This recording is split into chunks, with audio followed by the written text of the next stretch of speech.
पे भी करना चाहूँगा। जमहूरियत की ये अवाम इख्तियार देते हैं अपने ट्रूली इलेक्टेड रिप्रेजेंटेटिव्स को, हकीकी मुंतखब करदा नुमाइंदों को, कि वो जाके अवाम के बिहाफ पर कानून साजी करें। ये स्पिरिट है डेमोक्रेसी का, जमहूरियत का, और उस जमहूरियत की असल रूह साफ और शफाफ इलेक्शन है। तो जब हम इलेक्शन की तरफ रेफर करते हैं तो हमें पता चलता है ये इलेक्शन फॉर्म 47 का इलेक्शन था कि 17 सीटें वाले जो हैं हुकूमत नहीं कर सकते, लेकिन उसके बावजूद जो अक्सरियत थी इमरान खान साहब की 180 से जायद नशस्तें हासिल की, उसको बदल दिया गया और 17 सीटों वालों को इक़्तिदार दे दिया गया फॉर्म 47 से। और अब वो धड़ाधड़ जो हैं कर रहे हैं, तो ये तारामीम कर रहे हैं, तो ये अवाम की कोई अक्कासी नहीं करते। फिर रिजर्व सीट्स भी उनको दे दी।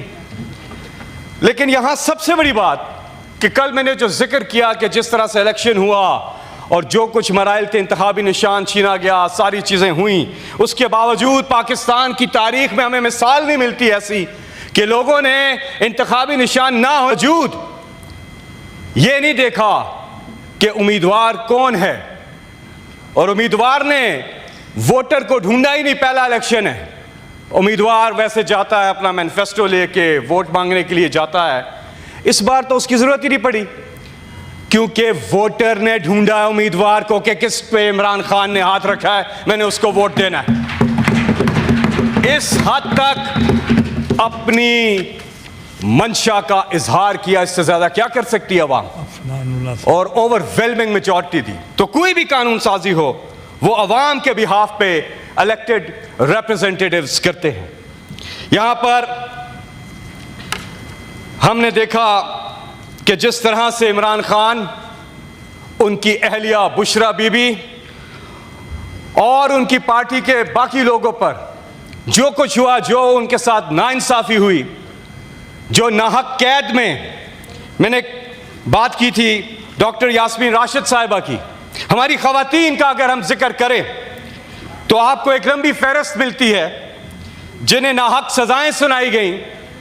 बुशरा बीबी, यास्मीन राशिद साहिबा, जरताज गुल, कंवल जोसेफ, साथ में आलिया हमजा, खतीजा शाह, आयशा भुट्टा, फरखंदा कोकब, सरम जावेद, फिरदौस राय, फराह आगा और दीगर कई, इन्हें सजाएं सुनाई गई नाहक। ये भी मिसाल नहीं मिलती तारीख में। महमूद साहब का नाम भूल रहे हैं जी, मैं उस तरफ आ रहा हूँ। मैं खवातीन का खास तौर पे भी जिक्र कर रहा था।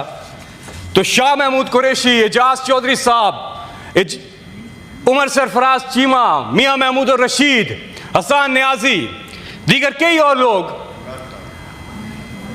जिन्हें नाहक सजाएं सुनाई गई, जेलों में रखा गया। और इमरान खान साहब, बुशरा बीबी, दीगर लोग 2 साल से जायद का अरसा हो गया। अब जेल मैनुअल के मुताबिक जो उनका राइट बनता है, ना उनकी मुलाकातें, ना उनको वहां पर बच्चों से उनकी बात कराई जाती है। उनकी फैमिली जो है, बहनें उनकी, वो कई बार जाती हैं, उनसे मुलाकात नहीं कराई जाती। पार्टी के लोगों को 2 साल हो गए, मुलाकात नहीं कराई जाती। यहां मोहम्मद जुबैर जो गवर्नर सिंध थे, नवाज शरीफ के स्पोक्स पर्सन, वो बताते हैं टीवी पे कि जब नवाज शरीफ जेल में थे तो हर हफ्ते 100 से 150 लोग आराम से मिलने जाते थे, किसी से इजाजत नहीं लेनी पड़ती थी। फिर हमने देखा अपोजिशन लीडर, यहां पे अभी तक सारों ने नाम लिख के दिए, हमारे चेयरमैन इमरान खान साहब ने नामजद किया, सबने साइन करके दिए, अभी तक वो अपोजिशन लीडर नहीं आए। पिछले जो अपोजिशन लीडर थे उनको ना हक सजा सुना दी गई। सेनेटर शिबली फराज, जिनको हम खराज तहसीन पेश करते हैं यहां से। नेशनल असेंबली में उमर अयूब खान, वो अपोजिशन लीडर वहां पर।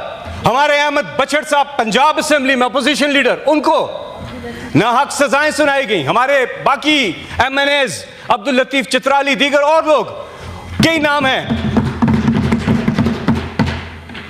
और अहमद चट्ठा, बिलाल इजाज, कई नाम हैं, नाम खत्म नहीं होते। तो ये जो सब हो रहा है कि बुनियाद ही हम ठीक नहीं रख रहे।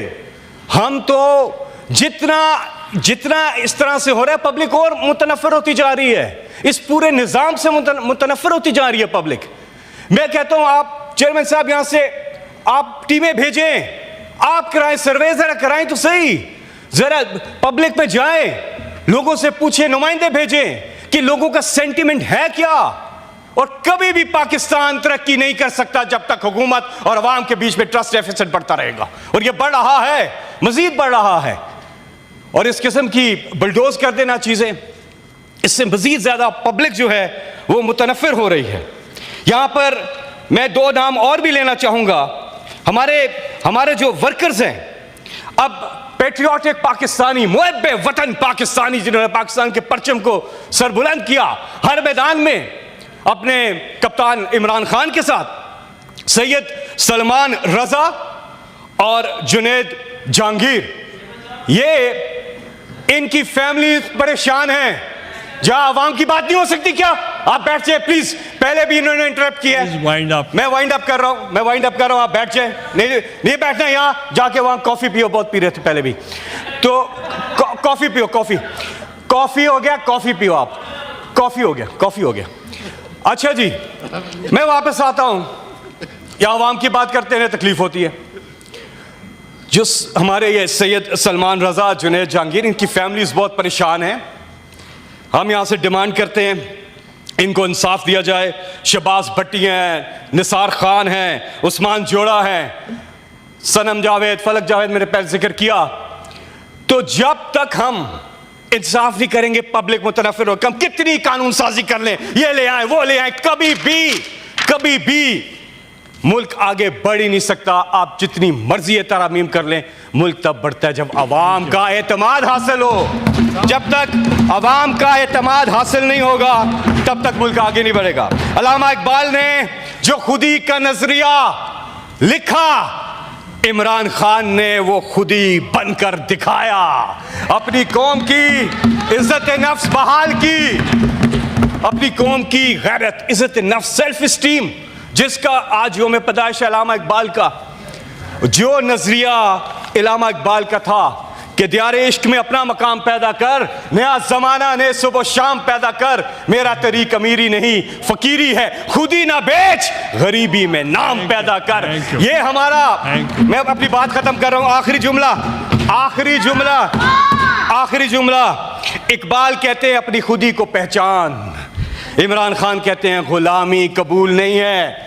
मीनारे पाकिस्तान 2011 हिस्टोरिक जलसा, इमरान खान ने खड़े होकर कहा, अमेरिका को कहा कि हम अमेरिका से भी दोस्ती करेंगे पर गुलामी नहीं करेंगे। ये है वो खुदी, ये है वो सेल्फ स्टीम जिसकी बात इमरान खान करते हैं। मैं अपनी बात चेयरमैन साहब खत्म करने लगा हूं। आखिरी बातें कर रहा हूं। जिस तरह से वो कहते हैं ना, ऐसे दस्तूर को, सुबह बेनूर को, मैं नहीं मानता, ये कौन गाता था? Thank you. ये शहबाज शरीफ, वजीर आजम शहबाज शरीफ, इनके आज क्लिप्स चल रहे हैं। Thank you ji. सर, मैं आखिरी बात कर रहा हूं, उस पर मैं अपनी बात खत्म करता हूं। मैं हमेशा ये बात अपनी तकरीर के आखिर में करता हूं कि कुरान पाक की आयत है कि अल्लाह ने हमें हुक्म दिया है कि ज़मीन पर अदल कायम करो। यकीन कीजिए, हम जो मर्जी कर लें, जब तक हम इंसाफ की तरफ नहीं गामजन होंगे, अदल पे मबनी माशरा लेकर नहीं आएंगे, हम कभी भी ना दुनिया में ना आखिरत में कामयाब हो सकते हैं। हमें इंसाफ के रास्ते पे जाना है। बहुत बहुत शुक्रिया चेयरमैन साहब।